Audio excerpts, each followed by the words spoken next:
নমস্কাৰ smart and easy learning জোনলৈ আপোনালোক সকলোকে স্বাগতম জনাইছোঁ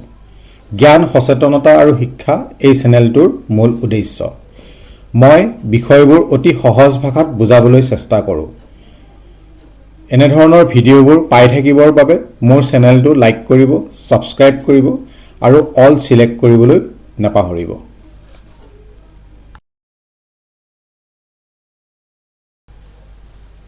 আজিৰ এই টপিকটো বহুত ইম্পৰ্টেন্ট হ'বলৈ গৈ আছে ভিডিঅ'টো শেষলৈকে চাব আপোনাৰ এটা প্যাৰেলেল ইনকাম জেনাৰেট কৰাত সহায় কৰিব আজি এই ভিডিঅ'টো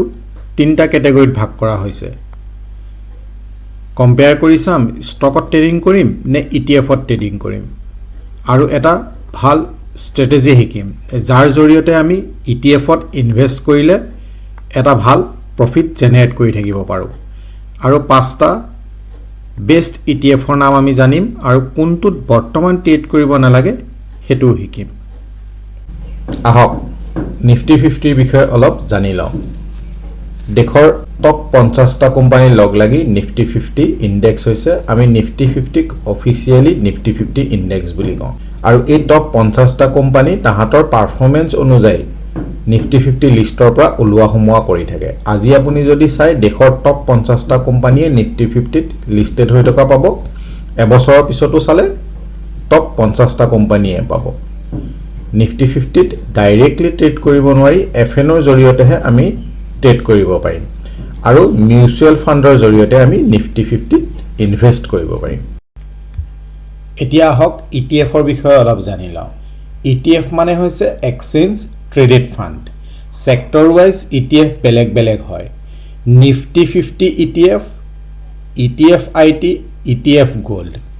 ইটিএফত ডাইৰেক্টলি ট্ৰেড কৰিব পাৰি ষ্টকৰ দৰে আমি তাক বাই আৰু সেল কৰিব পাৰিম দিনটোত যিকোনো টাইমত মাৰ্কেট খোলা থকাত যিকোনো টাইমতে আমি ইটিএফত ট্ৰেড কৰিব পাৰিম বাইও কৰিব পাৰিম সেলও কৰিব পাৰিম ইটিএফ নিফটি ইটিএফে নিফটি 50 ইনডেক্সক এক্স্যাক্টলি ফলো কৰে নিফটি 50 ত যি 50 টা কোম্পানী লিস্টেড হৈ আছে সেই গোটেই গিটাই নিফটি ইটিএফত লিস্টেড হৈ আছে আৰু একে ধৰণে নিফটি 50 ক ফলো কৰে আহক এতিয়া ষ্ট্ৰেটেজিটো ভাল ধৰণে চাওঁ আৰু বুজিবলৈ চেষ্টা কৰোঁ ধৰি লৈছো আপোনাৰ মন্থলি ইনকাম 30000 ৰুল মতে আমি 20% ইনভেষ্ট কৰিব লাগে 6000 হ'ব আপোনাৰ 30000 ৰ 20% মাৰ্কেট 20 দিন খোলা থাকে যদি অফিচিয়ালি একো বন্ধ নাথাকে তেতিয়া হলে মাৰ্কেট 20 দিন খোলা থাকে 6000ক 6000ক যদি আপুনি 20 ৰে ডিভাইড কৰে তেতিয়া হলে 300 rupees আপুনি ডেইলি ইনভেষ্টমেন্ট এমাউন্ট আপোনাৰ বনিব এতিয়া ষ্ট্ৰেটেজিটো হল যে মাৰ্কেট 1% ডাউন হলে আমি ইনভেষ্ট কৰিম ডে ফাৰ্ষ্টৰ দিনা আপুনি 300 rupees ডাইৰেক্টলি ইনভেষ্ট কৰি দিয়ক মাৰ্কেট নুসুৱাকে এতিয়া তাৰ পিছৰ দিনাখনৰ পৰা আপুনি 2 pm ত মাৰ্কেট ওয়াচ কৰিবলৈ আৰম্ভ কৰিব ডে 2 দিনা আপুনি দেখিছে যে মাৰ্কেট আপ গৈছে ডে 3 দিনাও আপুনি দেখিছে যে মাৰ্কেট আপ গৈছে ডে 4 দিনাও আপুনি দেখিছে যে মাৰ্কেট আপ গৈছে আপুনি ৰৈ দিয়ক আপোনাৰ 300 rupees টো আপুনি আপোনাৰ ডিমেডত জমা কৰি ৰাখক এতিয়া 5 নম্বৰ দিনা আপুনি দেখিলে যে মাৰ্কেট 1% ডাউন হৈছে আপুনি কি কৰিব আপুনি ডে 2 ডে 3 ডে 4 এই গোটেই গিদিনৰ টকাটো আপুনি একেলগতে ইনভেষ্ট কৰি দিব মানে আপোনাৰ 4 দিনৰ এমাউন্ট হ'ব 1200 rupees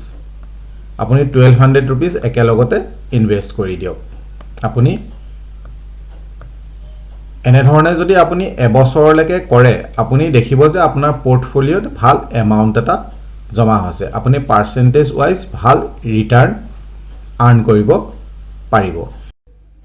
আহক এতিয়া ট্ৰেড কৰাৰ আগতে বেষ্ট 5টা ইটিএফৰ নাম আমি জানি লওঁ আপুনি নিফটি 50 ইটিএফত ডাইৰেক্টলি ট্ৰেড কৰিবলৈ হলে নিফটি 50 20 আপুনি সিলেক্ট কৰিব লাগিব সেক্টৰ ওয়াইজ ইটিএফত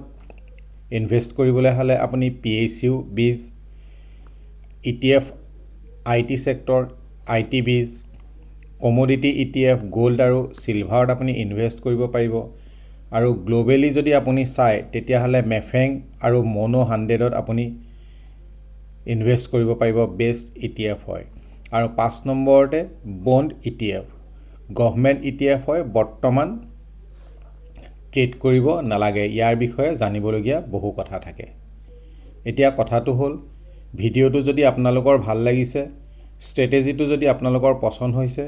মোৰ ভিডিঅ'টো লাইক কৰক ছাবস্ক্ৰাইব কৰক আৰু অল সিলেক্ট কৰিবলৈ নাপাহৰিব ধন্যবাদ